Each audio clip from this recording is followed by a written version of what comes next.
Hello guys, welcome back to my channel. My name is Linda. If you're new here, don't forget to subscribe to my channel, and if you are a returning subscriber, thank you.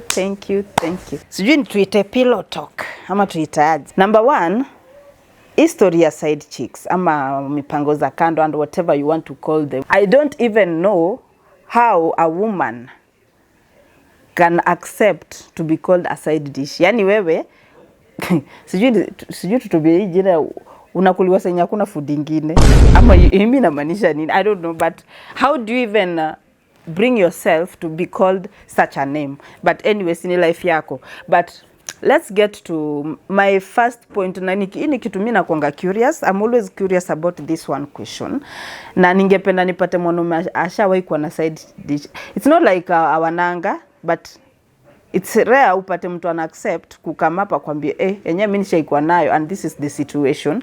But first of all, I'm a person who is very an extrovert. Yani mimi naweza kukupiga story hadi za ushago kwetu na nimekukuta leo. Si nimekupata leo. So watu wa Uber, I love them because mimi na tunapiganga story alafu wanaenda watu taikutana tena, and I get to feel like nipogelesha mtu na ameenda, like anyway, enda tu ukibeba hizo stories zangu kienda nazo kwa jona, because you don't know me. But then question is, when you have a side dish or a side whatever you want to call it as a man, and maybe umempea ball, and maybe courtesy of this pregnancy, na maybe your wife hawezi zaa, or maybe your wife amezaa wasichana peke yake, because men out here are very stupid. They think that if you have only girls it is your fault, when actually it is their fault, because mimi ndazake umenipea sitazaki tujanipatia.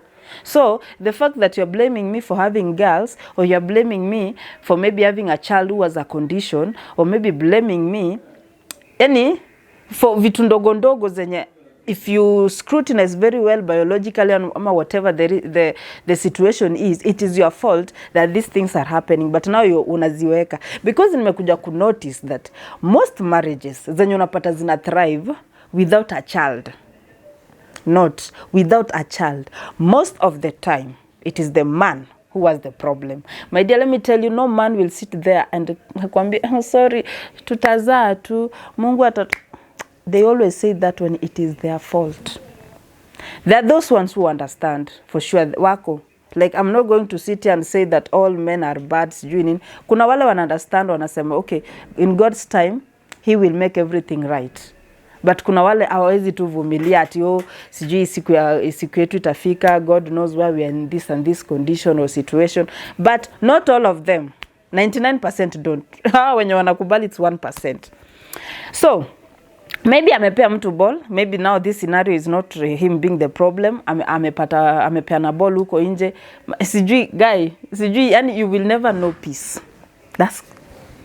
That's like sijui niseme, that's the obvious thing. You will never have peace, because you will always be reminded of the fact that you cannot bear kids. Na wewe unaitwa tatasa, na maybe you carry kids hawafiki to term, maybe unawazaa inakuwa stillbirth, maybe unawazaa after a while wanakufa, maybe huwezi shika mimba. There's so many things. It's barrenness is like a spectrum. By a spectrum, I mean it's something very big. There's so many situations that lead you not to having a kid. Kuna wenye hata wanajua kubeba mimba, kuna wenye hata wanajua kunyonyesha, but they don't. These kids wanafika point wana die, But that was ile topic tutaileta siku nyingine. So umenitusi venye siezi za, venye maybe nimezaa wasichana peke yake, na maybe huko nje umepeana mimba, umeambiwa huko nje atazaa mapacha, na maybe mapacha ni vijana, ama maybe atazaa mtoto mmoja huyo ni kijana. Remember wale wenye wewe huko na wasichana. So this man will come to you reminding you that it is you, ni fault yako huwezi zaa wasichana, just because the other lady anaenda kuzaa msichana, forgetting that anything can happen.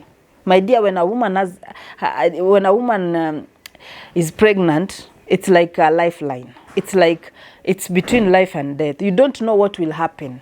Anaweza kufa na hiyo mimba, maybe kitu imfanyikie akufe before azae, anaweza kuwa na stillbirth, anaweza zaa yeye mwenyewe akufe. A lot of things can happen. The only thing you can do for a woman when she's pregnant is pray for her to go to term and deliver, nitasemaje, deliver safely and be safe after that, because there's a lot that happens. But the fact that you are actually insulting this woman because the other woman got pregnant, what if God punishes you by making sure huyu mama hazai? Then uteka wapi uso yako? Because you will come back to, my question is now, that's where my question is. Are you able to come back to this woman na umwambie, hey, whatever, the lady akuweza kuzaa nini, ama you will die with your own pain, you will die with your own grief, because at the end of the day I understand the fact that huyu alikuwa mtoto wako. Nothing changes that. Hata kwa ulinitusi, huku nitusi, ulinifanya, huku nifanya, but the fact remains ni mtoto wako. Are you able to come kwa nyumba uambie bibi yako, this has happened, for the simple fact that you let's leave alone the cheating part, the fact that you mistreated me courtesy of this pregnancy. Do you have the balls to come back and tell me this is what happened? Are you going to die alone with your grief? Unakuja kwa nyumba with na attitude, tantrums and everything, just because you are going through something, which I understand that it's hard. But you made your environment harder for you to even people to understand your situation.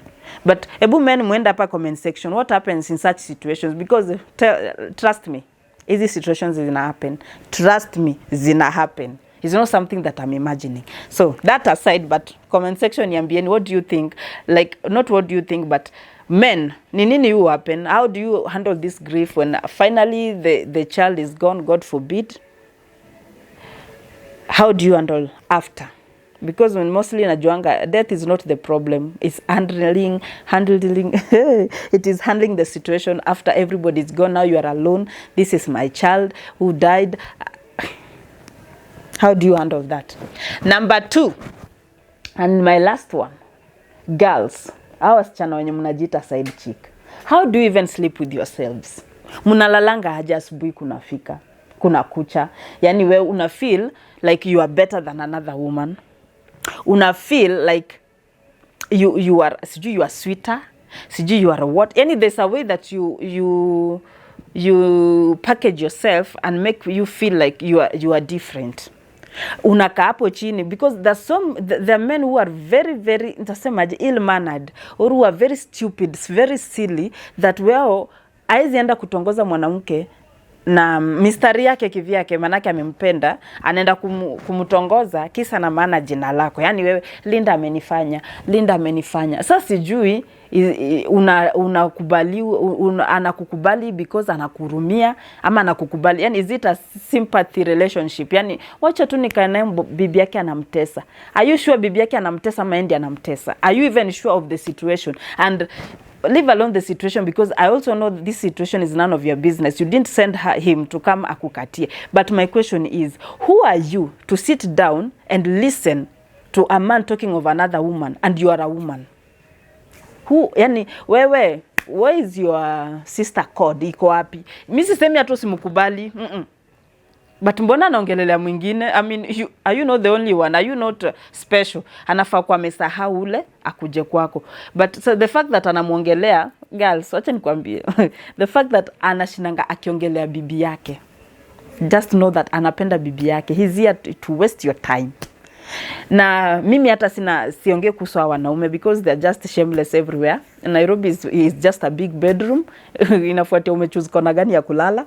But the point is, these ladies, do you know these men are destroying your lives? Because number 1, these men don't always allow you to have a boyfriend. A legit boyfriend, because that is sijui hiyo nini mnaendeleshanga, mnafanyanga nini, but a real boyfriend is somebody your age, somebody mnaza reason venye, you cannot have a future with a mbaba. Which future? He's already living in his future. Wewe bado uko, bado una grow, ata you don't even know what you want in life. Umeinclude mtu kwa life yako. This person mwenye life yake inaendelea, ako na watoto home, ako na bibi home, maybe amewajengea, maybe yani life yake ina move. yako iko stagnant. Why? Because this person wengine hata wanalipa lecturers wakupatie grades. What is happening to your life? Because now umemkubali, mnaishi, he's bought you a house, ama he's paying your rent, he's bought you a car, he's dressing you, he's paying your fee, na hata wazazi wenye watoto wao wanasoma na si wao wanalipa school fees. Don't be stupid. Why is your child going to school yet you are not paying school? Nani analipa? Because you are also encouraging this stupidity out here of your child being a spare wheel, a third wheel, you know, like sijui masaidi sijui nini mnafikirianga nini, because now ataki ukue in a relationship. Let me tell you what will happen when now you guys break up. Akuja achukue gari yake, achukue nyumba yake, achukue nini, wewe hujawahi save anything, unapewango ukikula, unakula, unaenda club, unafanya yani, because money is coming tomorrow, money comes every time. What happens? It is like being left in an Indian Ocean and you don't know how to swim. Imagine, mimi hata nikiachwa shallow end, I don't know how to swim. Now uko Indian Ocean, you don't know how to swim. I'm just giving you an example. Imagine the way you are going to struggle for you to come out of this ocean, and you might drown and die. What do I mean by drowning and dying? I mean you might die with depression, because now hata shilingi hujui kutafuta. Hata nguo zenye ulikuwa unanuliwa maelfu, you can't even afford them. Ulikuwa usharingia watu huko nje venye wewe sio klasi yao. Wewe utaweka wapi uso wako? And another thing, these men, they are actually practicing they are practicing their fantasies na wewe. They are trying to like watu unapata the things zenye wana imagine, because these men, number one, what you should know, these men maybe when they were that age ya kuhanya, kuna age ya kwa mimi ni mkamba kuna age ya kuhanya, like unapata mtu anataka ku experiment different things, maybe your college days and everything, maybe they did not have the resources to do that, because kuhanya ni expensive. Kuhanya ni expensive.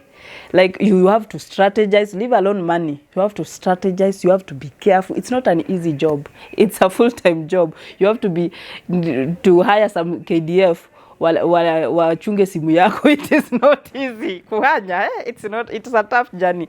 But now, because hawakupata hiyo time, hiyo resources ya kufanya hizo vituko hiyo time when they needed to do them, now they are doing them at their old age. Because now they have the resources, they have worked, now they have the resources to do that. And these people are coming to you at your age when you are supposed to be practicing. Sisemi ufai kuna hanya, siju ufai kwa nini. At 20s, you are trying to test the waters, trying to, understand yourself, trying to learn, trying to, kama ni heartbreak, upata heartbreak zimetoshea vitu mob. But now, it is very wrong when you're doing it with an older person. And by the way, kuna myth nasikianga that if you sleep with an older person, like anatake anatake your aura, sijui anatake your whatever, you kind of look older than your age. Ebu niambia hapo chini if it is true, because I have not tried though.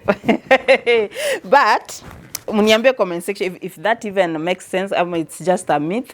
And so when unapata, because amepata resources, ana come back to destroy our watoto wadogo, unaambua vitu zingine zi make sense. Now because you are desperate for money, you fall for them.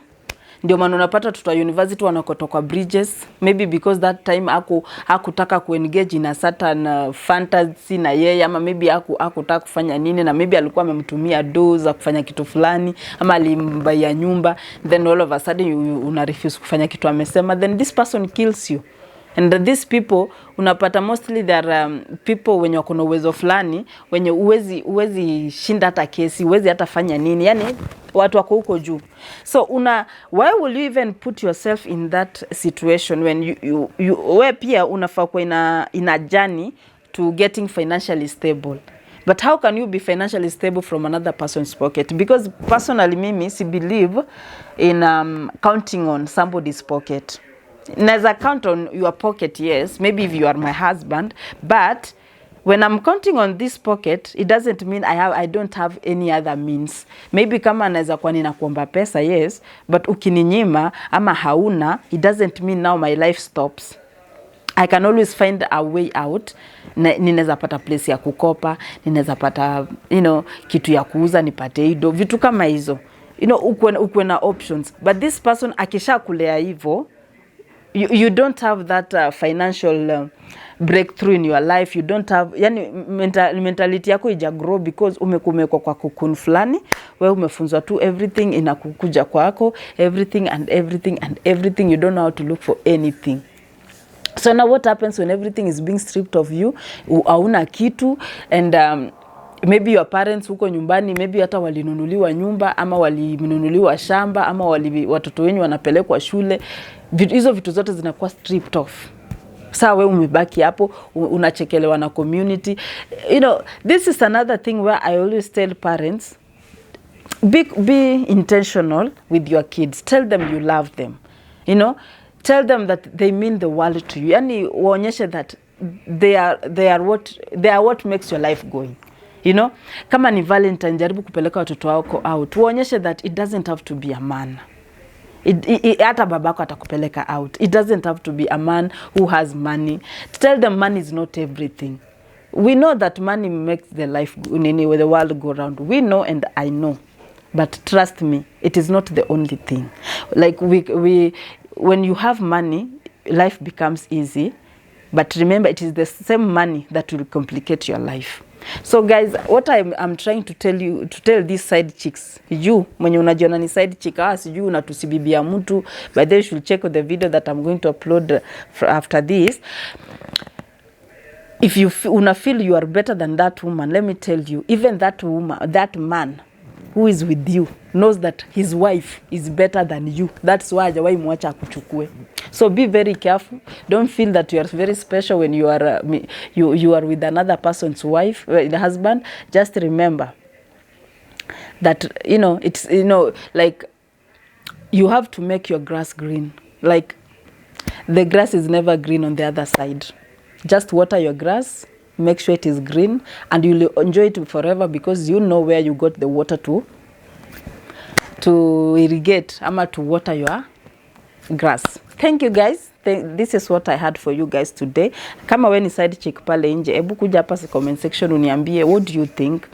Are you comfortable that you have a man in your life na hawezi lala kwako paka asubuhi, ama akilala analala na wasiwasi? Why? Because bibi yake atampigia simu.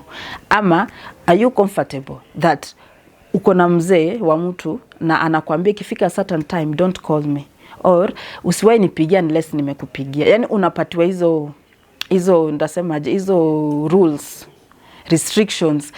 Yani ni kama uko curfew fulani. Yani wewe ikifika time fulani you cannot call this person. So if you are going through something at a certain time, you cannot call this person because utamletea shida kwa nyumba yake. Mbona utamletea shida? Because anapenda familia yake. You are nothing to him. You are just a tissue. Anakutumia kikurusha. So be very careful. You have a long life ahead of you. Utafika mahali maybe unatoanga mamimba because ulikuwa na mbaba. It reaches a point you can't get pregnant anymore, and now you start regretting on your life. You don't have to regret. Just correct your life today and you'll be fine. Mwah. Bye.